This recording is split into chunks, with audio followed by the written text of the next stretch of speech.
Patricia, what was your reaction when you heard about what happened in D.C. today? Sadness. These things happen way too often in our country, and it's just a shame that they're now part of the 231 people a day, the statistic of how many people are wounded and survived. And thank God we don't have any of the 93 people that are killed every day as the statistic. It's just unbelievable that we do this every day. Do you think it's ever going to change? Well, if I didn't, I wouldn't be working. But if it was easy, it'd be done. So we're trying to keep guns out of the hands of dangerous people. And we certainly don't know all the facts in this case yet. But the fact is the man had a gun and he used it. An attack on members of Congress and their staff today. I mean, the connections and the similarities between January 8th are terrifying for you, I imagine.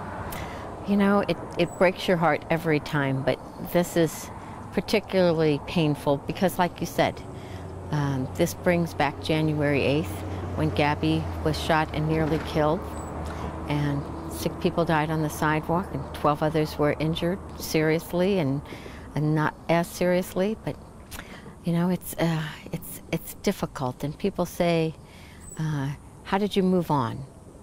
And I tell them, you don't move on. You find a way to incorporate the sadness and the madness and the disappointment in your life, and you just use those things to continue every day. What does this park mean to you?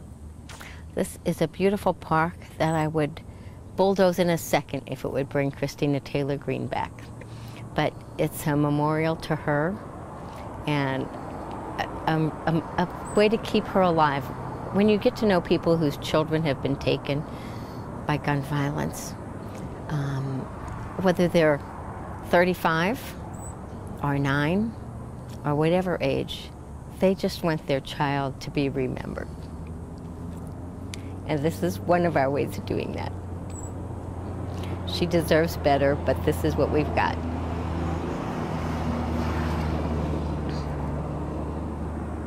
What, in your estimation, will a successful kind of legislative effort look like in the future?